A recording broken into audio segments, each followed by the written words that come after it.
Halo teman-teman, perkenalkan kami dari siswa-siswi SMA Negeri 1 Lotu dari kelas 11 MIPA 3. Di sini kami akan membahas tentang termodinamika, mata pelajaran fisika yang diasuh oleh Ibu Sauramatua Borulase SSI. Sebelum itu perkenalkan, nama saya Hidayat Gia. Nama saya Berkat Imanantia. Nama saya Atu Sendate. Nama saya Puspri Setiani Zaruku. Nama saya Putri Hamzah. Jangan lupa untuk menonton video kami. Selamat menonton!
Halo teman-teman, kembali bersama saya dengan Atu Sendate. Pada video kali ini kita akan membahas tentang termodinamika. Nah teman-teman, pada video ini saya akan membahas tentang konsep-konsep dasar termodinamika. Nah teman-teman, sebelum kita membahas pada konsep termodinamika ini, saya akan menjelaskan kepada teman-teman apa itu termodinamika. Nah teman-teman, termodinamika ini adalah cabang ilmu fisika yang mempelajari hukum-hukum tentang kalor dan usaha. Nah teman-teman, termodinamika ini terbagi atas dua kata, yaitu termor berarti panas dan dinamik berarti perubahan. Nah teman-teman, pada video ini saya akan membahas 3 konsep pada termodinamika saja. Yang pertama itu sistem dan lingkungan, yang kedua usaha dalam termodinamika, yang ketiga kapasitas kalor dan konstantan Laplace. Nah teman-teman, untuk lebih detail dalam penjelasan tentang materi ini, tetap ikuti saya dalam penjelasan berikutnya. Teman, kita akan membahas tentang sistem dan lingkungan. Nah teman-teman, dalam termodinamika ini ada keterkaitannya tentang sistem dan lingkungan. Nah teman-teman, dalam penjelasan ini saya akan menjelaskan apa itu sistem dan apa itu lingkungan.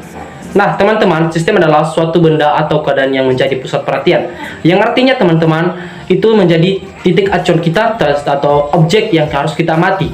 Nah sedangkan lingkungan adalah segala sesuatu di luar sistem yang dapat mempengaruhi keadaan sistem secara langsung. Nah teman-teman, yang artinya sistem ini hanya terdapat pada lingkungan, yang artinya lingkungan berada di luar sistem, tapi dapat mempengaruhi keadaan sistem. Nah teman-teman, contohnya kita ambil salah satu contoh atau objek yang kita amati, contohnya air panas yang kita panaskan itu sebagai objek yang kita amati, sementara lingkungannya adalah seperti kita dan dapur yang sebagai titik lingkungannya teman-teman. Itulah dia tentang sistem dan lingkungan. Itulah keterkaitan antara sistem dan lingkungan. Nah teman-teman, dalam termodinamika ini sistem itu terbagi menjadi 3. Yang pertama itu sistem terbuka. Nah sistem terbuka ini adalah antara sistem dan lingkungan memungkinkan terjadi pertukaran materi atau energi. Nah di sistem terbuka ini teman-teman, yang artinya dalam sistem dan lingkungan akan terjadinya pertukaran materi dan energi. Sedangkan yang kedua itu tertutup atau sistem tertutup, yang artinya antara sistem dan lingkungan hanya memungkinkan terjadinya pertukaran energi, tapi tidak dengan pertukaran atau dalam suatu energi. Sedangkan sistem terisolasi adalah teman-teman, antara sistem dan lingkungan tidak memungkinkan terjadinya pertukaran materi ataupun energi. Itulah arti daripada terisolasi nah teman-teman. Yang artinya teman-teman, dalam isolasi ini bahwasanya antara lingkungan dan sistem tidak adanya pertukaran materi maupun energi. Nah, di situ adalah penjelasan pada sistem dan lingkungan yang terkait dengan termodinamika. Nah, teman-teman, pada video selanjutnya kita akan membahas yaitu tentang usaha dalam termodinamika. Baik teman-teman, kita akan membahas tentang usaha dalam termodinamika. Nah, teman-teman, dalam usaha termodinamika ini bahwasanya usaha yang dilakukan sistem pada lingkungan jika hasilnya berupa kenaikan beban. Nah, artinya teman-teman, pada penjelasan ini bahwasanya menyatakan bahwasanya usaha yang dilakukan itu terhadap termodinamika ini adalah usaha yang dilakukan oleh sistem pada lingkungannya. Ya, artinya jika itu terjadi jika hasilnya pada berupa kenaikan beban. Nah, teman-teman, di dalam usaha dalam termodinamika ini perlu kita ketahui bahwasanya ada persamaan, yaitu W sama dengan P dikali delta F, dan W atau W sama dengan P dikali P2 dikurang P1. Nah teman-teman, demikianlah penjelasan daripada usaha dalam termodinamika ini, dan di video kali selanjutnya kita akan membahas tentang kapasitas kalor dan konstantan Laplace. Baik teman-teman, di video selanjutnya ini kita akan membahas tentang kapasitas kalor dan konstantan Laplace. Nah teman-teman, untuk lebih dalam membahasnya, kita akan bahas satu persatu. Kita akan mulai dari kapasitas kalor, karena di kapasitas kalor ini nanti akan kita temukan konstantan Laplace. Nah, atau Laplace, nah teman-teman. Nah teman-teman, kita pada penjelasan sebelumnya kita telah membahas tentang kalor. Nah, pada ini kita akan membahas lagi tentang kalor. Nah teman-teman, pada video ini bahwasanya kalor itu adalah dapat kita simpulkan atau dapat kita rumuskan, itu Q sama dengan M kali C delta T, dan rumus satu lagi itu Q sama dengan C besar kali delta T. Dengan demikian dapat kita berikan atau dapat kita simpulkan bahwasanya Q itu adalah kalor, M itu adalah massa, dan C itu adalah atau C kecil kalor jenis, dan delta T itu adalah perubahan suhu, sedangkan C besar adalah kapasitas kalor. Nah teman-teman, pada video ini kita akan membahas tentang kapasitas kalor atau C besar. Nah pada kapasitas kalor ini kita akan membahas tentang keterkaitan tentang kapasitas kalor ini teman-teman. Nah teman-teman, dapat kita simpulkan bahwasanya kapasitas kalor atau dapat kita definisikan C besar itu adalah atau kita berikan nilai bahwasanya dibutuhkan pada sistem untuk mengubah suhunya. Nah teman-teman, pada kapasitas kalor ini atau pada termodinamika ini keterkaitannya ada terbagi menjadi dua, yaitu Cp dan Cv. Nah Cp itu adalah kapasitas kalor pada tekanan tetap, sedangkan Cv itu pada kapasitas kalor pada volume tetap. Nah dapat kita simpulkan bahwasanya jika kita menemukan jika tekanan pada sistem tetap, maka itu dinamakan kapasitas kalor tetap atau tekanannya tetap, yaitu Cp. Sedangkan kalau kapasitas tekanan suatu sistem memiliki volume tetap, maka kita dapat menggunakan Cv. Nah teman-teman, contohnya kita kaitkan dengan isobarik. Nah di mana proses di mana tidak ada perubahan tekanan. Nah artinya teman-teman, di sini tidak ada perubahan tekanan, maka itu dapat kesimpulan Cp, Cp, sehingga Q-nya itu Qp sama dengan Cp kali delta T. Sedangkan kalau kita pakai isohorik, maka berlangsung saat volume tetap. Berarti dapat kita simpulkan bahwasanya teman-teman, kita beri nilai Qv sama dengan Cv kali delta T. Nah teman-teman, untuk lebih mudah kita akan kaitkannya tentang pada konsep satu hukum satu termodinamika. Untuk lebih detail dalam penjelasannya, tetap ikuti saya akan menjelaskan secara detail tentang keterkaitannya dengan konsep satu termodinamika. Teman-teman, kita akan kaitkan hukum ini dengan konsep satu termodinamika. Nah teman-teman, kita berikan bahwasanya yaitu delta U sama dengan Q min usaha. Q ini sebagai proses kita bawa dalam isohorik. Kita coba dalam isohorik di mana isohorik tadi yang dapat dijelaskan itu tadi berlangsung saat volume tetap, berarti nilai Qv nya itu C V delta T. Nah isohorik itu teman-teman sama dengan usaha sama dengan 0, maka delta U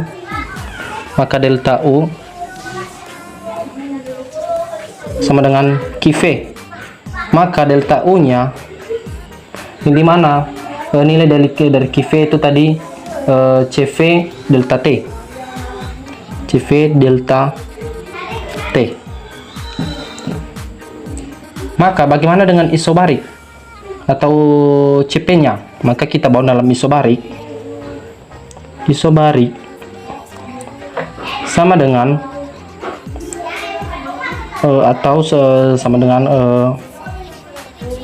usaha ditambah usaha P delta V. Maka delta U sama dengan Qp dikurang atau min P delta F. Maka delta U tadi kita bawa dalam delta U tadi, nilai delta U dari isobarik, yaitu kita bawa ke isohorik dari nilai delta U isohorik kita bawa ke isobarik. Maka delta U tadi itu Cv, yang ini teman-teman, Cv delta T sama dengan Qp itu tadi Cp delta T min P delta F. Maka kita bawa Cp delta T ini teman-teman, kita bawa ke ruas kiri. Maka Cv delta T dikurang CP delta T sama dengan P sama dengan P delta F. Maka ini habis jadi CP dikurang dengan CV sama dengan P delta F per delta T. Maka teman-teman, untuk mencari nilai atau kita telah menggunakan yang di sebelah ini, yang dimana P delta F per delta T, maka kita menggunakan rumus,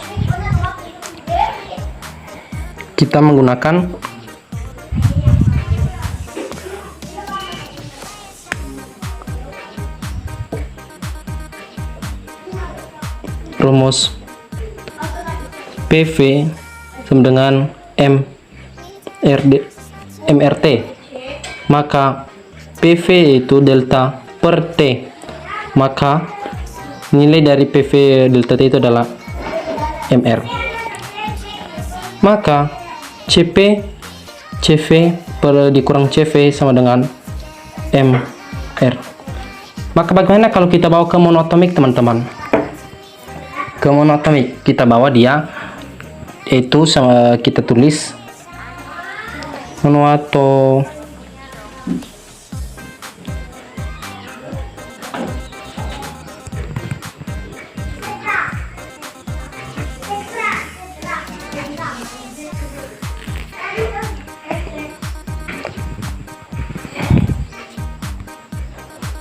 monotomik,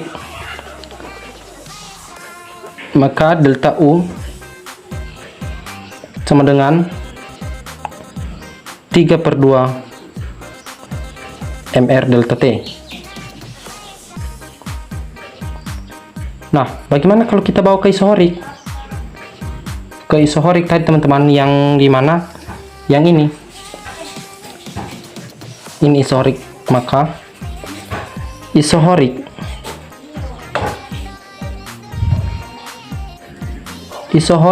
yaitu sama dengan delta U, nilai dari delta U ini, teman-teman, ini pada isohorik yaitu CV delta T. Maka kita bawa dia untuk monotomik ke isohorik, maka delta U tadi 3/2 MR delta T, 3/2 MR delta T sama dengan CV delta T. Maka CV-nya itu, CV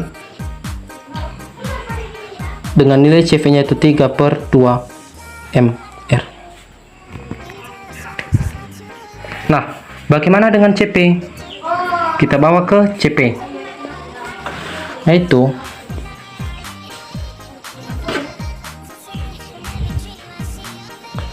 kita bawa ke CP, teman-teman, ya.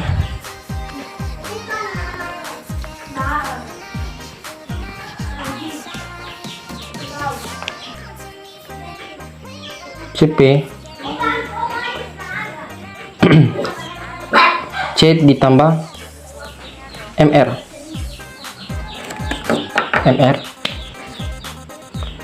Nah, CP-nya itu 5/2 MR.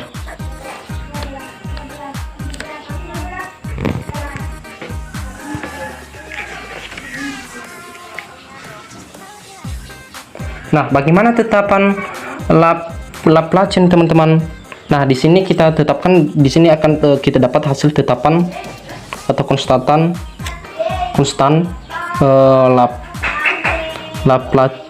Laplace,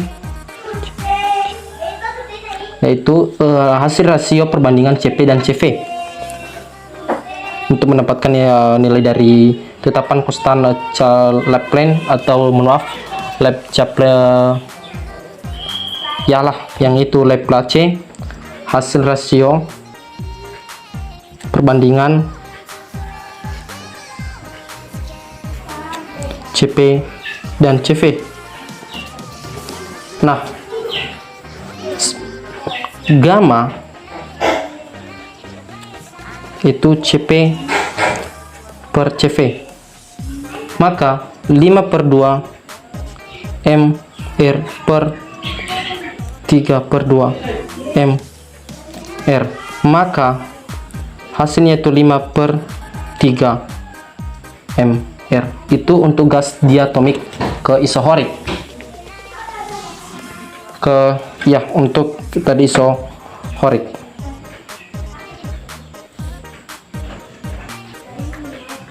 Gas monoatomik untuk isohorik. Nah, sekarang kita coba bagaimana gas diatomik ke isohorik. Gas diatomik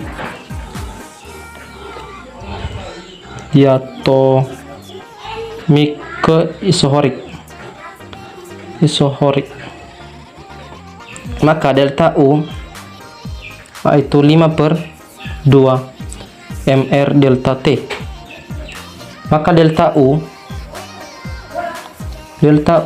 itu CV per delta T. Maaf, CV delta T.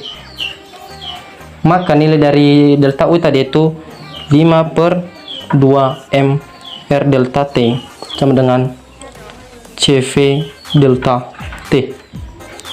Habis, tinggal CV nya itu 5/2, maaf, CV saya itu 5/2 MR.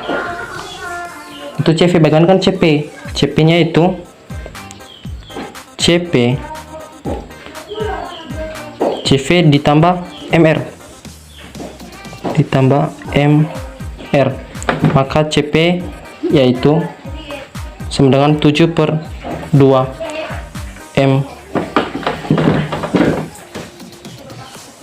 MR. Maka kita coba cari di sini.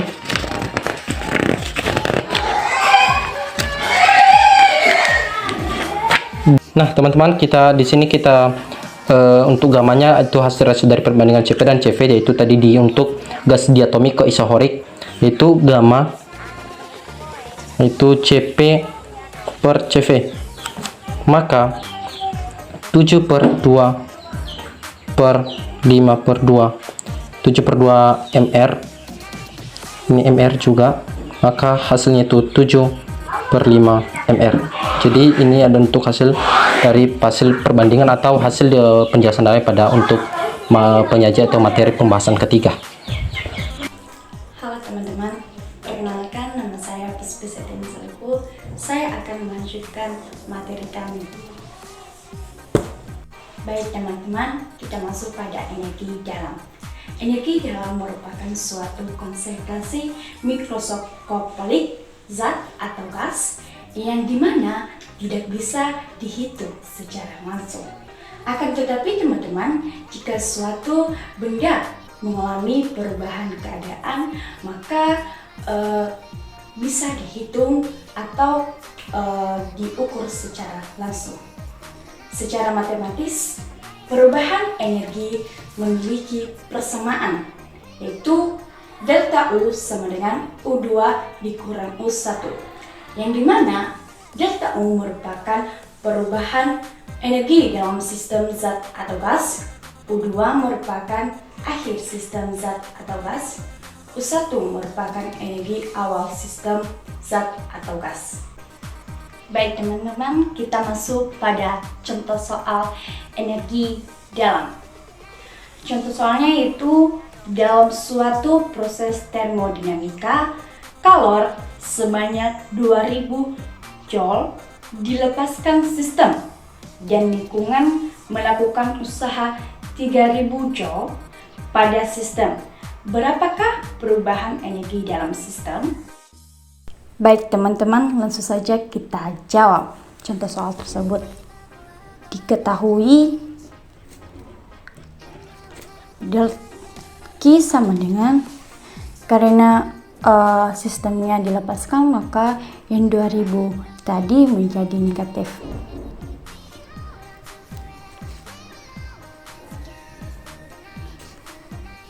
Omeganya sama saja, karena lingkungannya dilepaskan maka 3000 yang tadi menjadi negatif.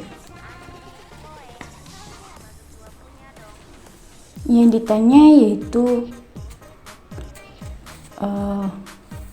delta U.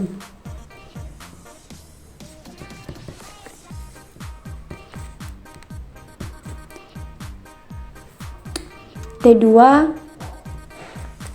lebih besar dari T1, maka Q sama dengan delta U ditambah omega. Jadi min 2000 sama dengan delta U min 3000. Jadi min 2000 ditambah yang 3000 tadi berpindah luas jadi positif delta. Jadi min 2000 ditambah 3000 sama dengan 1000. Jadi nilainya yaitu 1000 joule.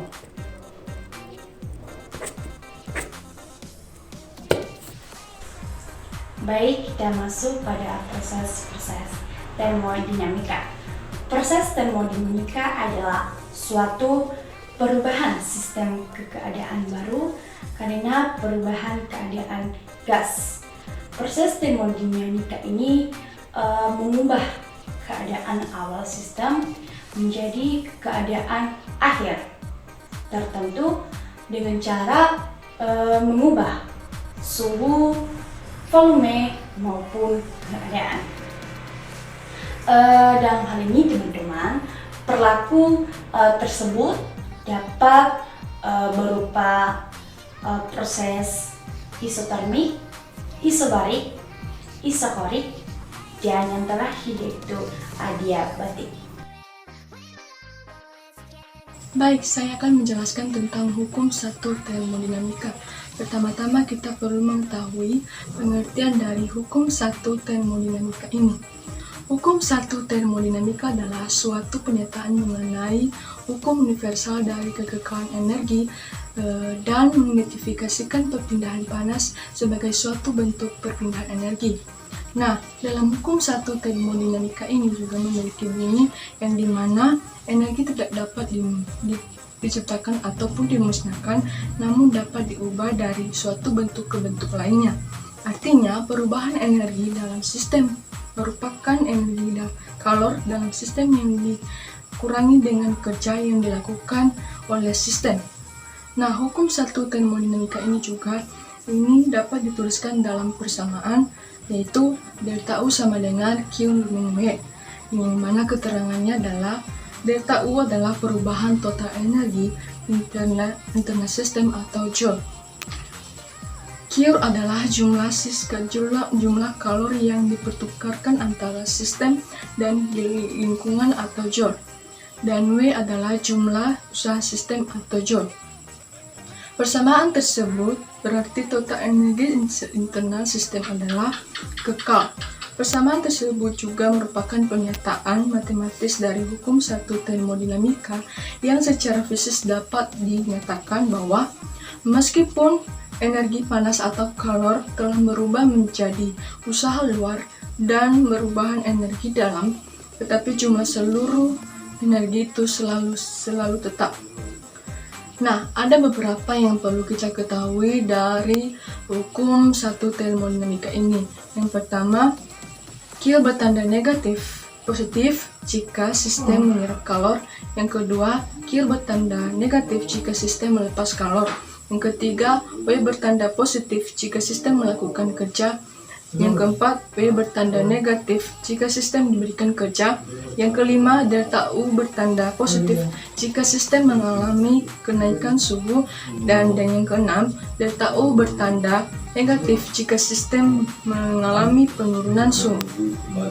Nah, kita masuk pada contoh soal hukum 1 termodinamika, yang dimana pertanyaannya adalah kalau sebanyak 2000 Joule ditambahkan pada sistem dan lingkungan melakukan usaha 2500 Joule pada sistem, perubahan energi dalam sistem adalah. Nah, kita masuk pada pembahasan, yang dimana pada soal kita sudah mengetahui. Baik, sekarang kita masuk pada pembahasan, yang dimana kita telah mengetahui kalor atau Q sama dengan positif 2000 Joule dan usaha atau W sama dengan min 2500 Joule. Dan yang ditanya adalah perubahan energi dalam sistem. Untuk menjawabnya, kita menggunakan persamaan hukum 1 termodinamika, yaitu delta U sama dengan Q min V. Kita akan lanjut menjawabnya, dimana delta U sama dengan positif 2000 min 2500. Delta U sama dengan 2000 ditambah 2500, dan delta U sama dengan 4500 Joule. Jadi teman-teman, perubahan energi dalam sistem bertambah sebanyak 4500 Joule. Nah, sekian dari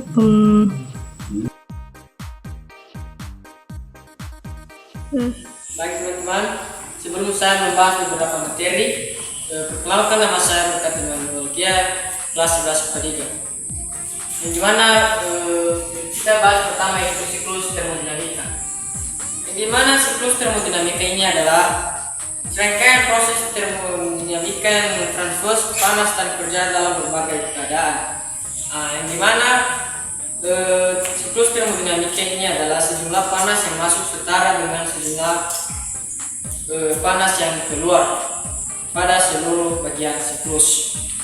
Baik, masuk kita pada nomor 2, di mana proses berkebalikan dan proses tidak berkebalikan.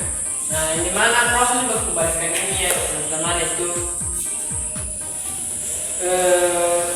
adalah suatu keadaan yang dimana kedua sistem dan lingkungannya dapat kembali ke keadaan semula. Dan proses tidak berkebalikan atau irreversible ini yaitu mengacu proses pengiriman perusahaan yang dimana efek dan pengaruhnya tidak dikendalikan bahkan dihilangkan. Baik, masuk kita nomor 3 yang dimana mesin Carnot. Mesin Carnot ini adalah mesin kalor hipotesis yang beroperasi dalam suatu siklus reversibel. Yang dimana mesin Carnot ini yaitu untuk mengubah energi proses panas energi menjadi energi mekanik. Baik, masuk kita pada yang terakhir yaitu mesin kalor dan pernyataan hukum 2 termodinamika. Langsung saja kita pada masuk pada contoh soal. Yang dimana contoh soalnya yaitu sebuah massa Carnot yang menggunakan reverser suhu tinggi yaitu 800 Kelvin mempunyai efisiensi sebesar 400. Agar efisiensinya naik menjadi 50%, maka suhu reversernya itu tinggi dinaikkan menjadi. Baik, masuk kepada misalnya di mana yang diketahuinya itu suhu tingginya itu dengan 800 Kelvin dan efisiensinya itu sama 40%. Agar efisiensinya naik menjadi 50%, maka reverser suhu tinggi dinaikkan menjadi 30. Baik, terus sudah pada penyelesaian di mana efisiensinya itu sama dengan 1 kurang ke 2 per 1. Yang kita pakai dulu rumus itu efisiensi sama dengan 1 kurang ke 2 per 1. Baik, di mana efisiensi itu sama dengan 1 kurang ke 2 per 1 kali dikalikan dengan 100%. Sama dengan 40% sama dengan 1 kurang ke 2 per 800 dikali 100%. Yang dimana itu 0,4 sama dengan T2 kurang T1 kurang T2 per 8. Baik, yang dimana T2 ini per 800 itu kita pindah kuasnya, itu sama dengan 1 kurang 0,4 sama dengan 0,6. Hasil dari 1 kurang 0,4 itu 0,6, dan T2 itu sama dengan sama dengan 800 kali 0,6. Hasil dari 800 kali 0,6 itu 400 Kelvin. Sekian. Halo teman-teman, perkenalkan nama saya Hidayat Gia. Di sini saya akan melanjutkan materi kami mengenai yang pertama mesin bensin dan diesel, yang kedua mesin pendingin, yang ketiga entropil. Sekarang kita akan membahas pada bagian yang pertama, yaitu mesin bensin dan diesel. Nah, yang dimaksud dengan mesin bensin dan diesel ini adalah dua mesin pembakar internal yang paling umum digunakan. Meskipun operasinya tampak serupa, mesin-mesin ini memiliki beberapa perbedaan yang menarik dan masing-masing memiliki keunggulan jika dibandingkan dengan yang lainnya. Kedua mesin ini mempunyai 4 strok mendasar. Yang pertama intake, yang kedua kompresi, yang ketiga tenaga, dan yang keempat adalah langkah buang. Tentunya teman-teman, mesin bensin dan diesel ini memiliki persamaan dan perbedaan. Persamaannya adalah mesin ini bekerja dengan merubah energi kimia menjadi energi kinetik yang dapat menggerakkan piston. Sedangkan perbedaan terlihat dari cara pembakaran dari bahan bakar, yaitu untuk bensin mudah menguap sehingga tercampur dengan udara secara efisien. Hasilnya percikan api saja sudah cukup menghasilkan pembakaran yang mulus pada mesin berbahan bahan bakar. Sedangkan pada diesel terjadi pemadatan kompresi sehingga terjadi ledakan yang menghasilkan tenaga. Namun dengan diesel yang diatominasi, proses pemecahan cairan menjadi semburan halus atau pengambutan disemprotkan ke udara bersuhu tinggi, maka akan terjadi pembakaran spontan. Ini berarti pada mesin bensin bahan bakar dan udara hanya harus dicampur terlebih dahulu. Sedangkan pada mesin diesel penyampuran hanya terjadi selama pembakaran. Nah, jadi teman-teman, jika campuran bahan bakar atau bensin dan udara di dalam tabung dianggap sebagai gas ideal, maka efisiensi bensin menjadi mengalami siklus Otto dapat ditentukan dengan persamaan E0 sama dengan 1 dikurang 1 per V1 per V2 pangkat Y dikurang 1. Baik teman-teman, sekarang kita masuk pada pembahasan yang kedua mengenai mesin pendingin. Mesin pendingin adalah suatu alat yang digunakan untuk memindahkan panas dari dalam ruangan ke luar ruangan untuk menjadikan temperatur benda atau ruangan tersebut lebih rendah dari temperatur lingkungannya sehingga menghasilkan suhu atau temperatur dingin. Contoh dari mesin pendingin ini adalah salah satunya adalah lemari es. Mesin pendingin ini memiliki persamaan, yaitu Cp sama dengan T per 2 per T1 dikurang T2, di mana Cp adalah koefisien performansi, T2 sama dengan suhu reservoir dingin, satuannya derajat Celcius atau Kelvin, dan T2 adalah suhu reservoir panas, satuannya derajat Celcius atau Kelvin. Untuk lebih jelas, mari kita bahas salah satu contoh soal berikut. Soalnya adalah mesin pendingin mengalirkan kalor dari suatu ruangan pendingin pada lemari es bersuhu 7 derajat Celcius ke lingkungan dengan suhu 27 derajat Celcius. Koefisien performansi mesin pendingin tersebut adalah, nah dari suatu telah diketahui T2-nya sama dengan 7 derajat Celcius. Nah 7 derajat Celcius ini kita ubah ke Kelvin, jadi 7 ditambah 273 sama dengan 280 Kelvin. T1 nya adalah 27 derajat Celcius. Nah ini juga kita ubah ke Kelvin, jadi 27 ditambah dengan 273 sama dengan 300 Kelvin. Yang ditanya adalah koefisien performasi atau CP.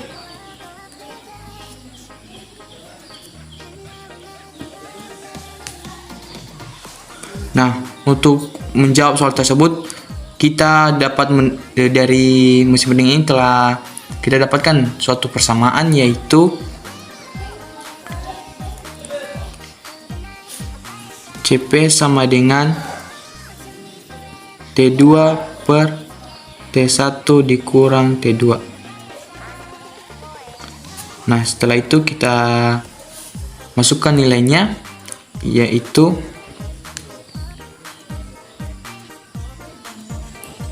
T1 T2 nya sama dengan 280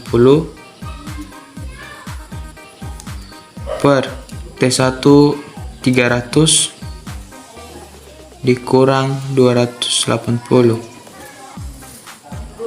sama dengan 280 dikurang 300 dikurang 280 sama dengan tinggal sini 20.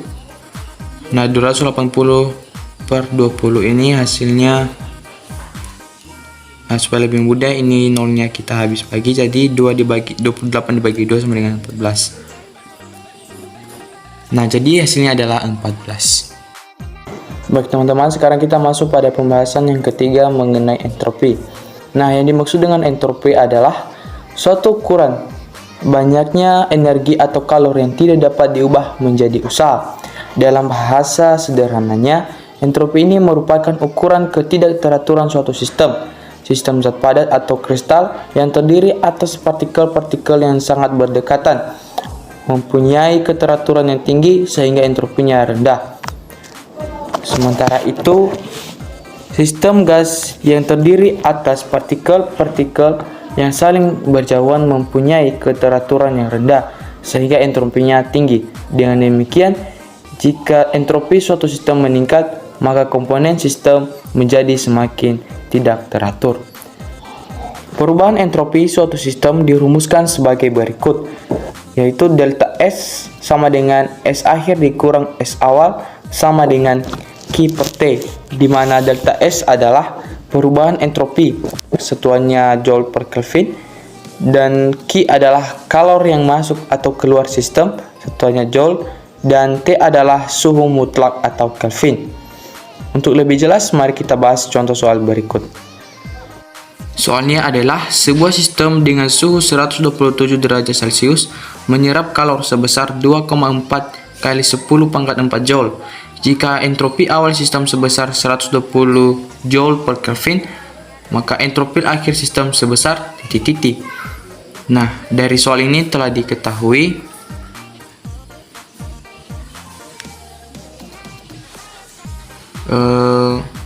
T-nya sama dengan 127 derajat Celcius. Nah, ini kita ubah ke Kelvin, jadi 127 ditambah 273, hasilnya 400 Kelvin. Dan juga Q-nya sama dengan 2,4 kali 10 pangkat 4 Joule. Nah, 2,4 kali 10 pangkat 4 Joule ini hasilnya ini sama aja dengan 24.000.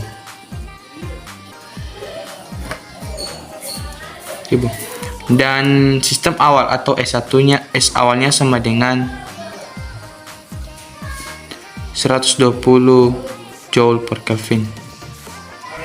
Yang ditanya adalah S akhirnya.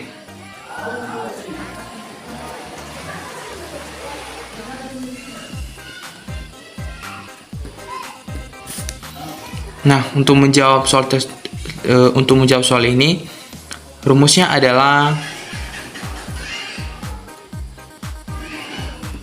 delta S sama dengan Q per T. Nah, setelah itu kita masukkan nilainya. Nilai Q tadi 24.000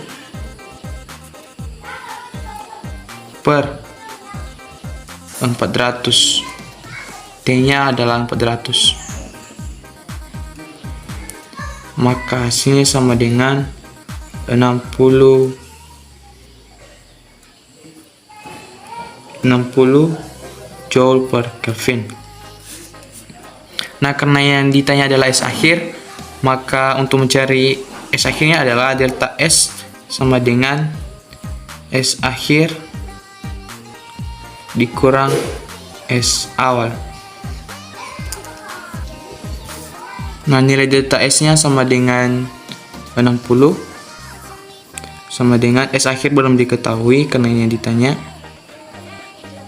dikurang dengan S awalnya 120. Nah, jadi ini kita pindah ruas kiri, yang 120 kita pindahkan ke ruas kiri, jadi 60. Ini karena nilainya positif, negatif, maka kita pindahkan ke ruas ini bernilai positif.